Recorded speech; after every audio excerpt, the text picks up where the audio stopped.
हर हर महादेव। सांब सदाशिव, सांब सदाशिव, सांब सदाशिव, सांब सदाशिव। आइए दोस्तों, आज हम सुनते हैं सोमवार व्रत कथा। एक बार किसी एक नगर में एक साहूकार रहता था। उसके घर में धन की कोई कमी नहीं थी, लेकिन कोई संतान न होने के कारण वह बहुत दुखी रहता था। संतान प्राप्ति के लिए वह हर सोमवार को व्रत रखता और पूरी श्रद्धा के साथ शिव मंदिर जाकर भगवान शिव और माता पार्वती की पूजा करता था। उसकी भक्ति देखकर एक दिन मां पार्वती प्रसन्न होकर भगवान शिव से साहूकार की मनोकामना पूर्ण करने का निवेदन किया। पार्वती जी के आग्रह पर भगवान शिव ने कहा कि हे पार्वती, इस संसार में हर प्राणी को उसके कर्मों का फल मिलता है और जिसके भाग्य में जो हो उसे वह भोगना ही पड़ता है। लेकिन पार्वती जी ने साहूकार की भक्ति देखकर उसकी मनोकामना पूर्ण करने की इच्छा व्यक्त की। माता पार्वती के आग्रह पर शिव जी ने साहूकार को पुत्र प्राप्ति का वरदान तो दिया, लेकिन उन्होंने बताया कि यह बालक 12 वर्ष तक ही जीवित रहेगा। माता पार्वती और भगवान शिव की बातचीत को साहूकार सुन रहा था, इसलिए उसे ना तो इस बात की खुशी थी और ना ही दुख था। वह पहले की भांति शिव जी की पूजा करता रहा। कुछ समय बाद साहूकार की पत्नी ने एक पुत्र को जन्म दिया। जब वह बालक 11 वर्ष का हुआ तो उसे पढ़ने के लिए काशी भेज दिया गया। साहूकार ने पुत्र के मामा को बुलाकर उसे बहुत सारा धन देते हुए कहा कि तुम इस बालक को काशी विद्या प्राप्ति के लिए ले जाओ। तुम लोग रास्ते में यज्ञ कराते जाना और ब्राह्मणों को भोजन दक्षिणा देते हुए जाना।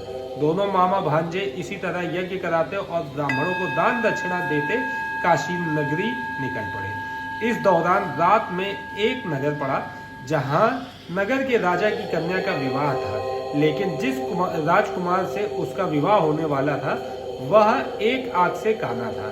राजकुमार के पिता ने अपने पुत्र के काना होने की बात को छुपाने के लिए सोचा, क्यों न उसने साहूकार के पुत्र को दूल्हा बनाकर राजकुमारी से विवाह करा दो। विवाह के बाद इसको धन देकर विदा कर दूंगा और राजकुमारी को अपने नगर ले जाऊंगा। लड़के को दूल्हे के वस्त्र पहनाकर राजकुमारी से विवाह करा दिया गया। साहूकार का पुत्र ईमानदार था, उसे यह बात सही नहीं लगी, इसलिए उसने अवसर पाकर राजकुमारी के दुपट्टे पर लिखा कि तुम्हारा विवाह तो मेरे साथ हुआ है, लेकिन जिस राजकुमार के संग तुम्हें भेजा जाएगा वह एक आंख से काना है। मैं तो काशी पढ़ने जा रहा हूँ। जब राजकुमारी ने चुन्नी पर लिखी बातें पढ़ी तो उसने अपने माता पिता को यह बात बताई।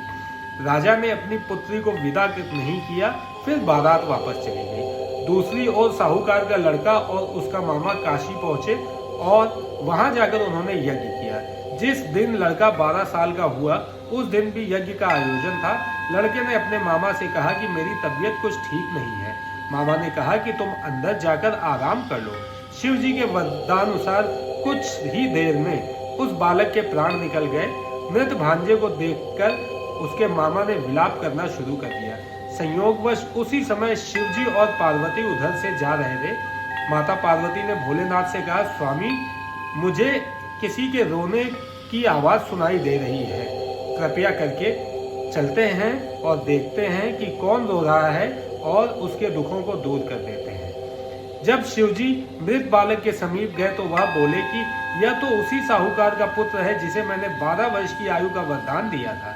अब इसकी आयु पूरी हो चुकी है, लेकिन मातृ भाव से विभोर माता पार्वती ने कहा कि हे महादेव, आप इस बालक को और आयु देने की कृपा करें, अन्यथा इसके वियोग में इसके माता पिता भी तड़प तड़प कर मर जाएंगे।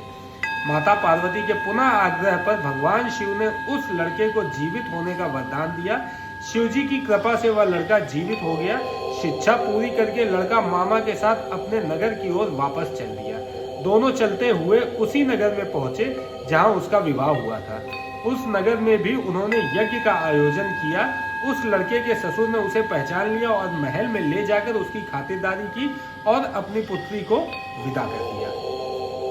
इधर साहूकार और उसकी पत्नी भूखे प्यासे रहकर बेटे की प्रतीक्षा कर रहे थे। उन्होंने प्रण कर रखा था कि यदि उन्हें अपने बेटे की मृत्यु का समाचार मिला तो वह भी प्राण त्याग देंगे, परंतु अपने बेटे के जीवित होने का समाचार पाकर वह बेहद प्रसन्न हुए।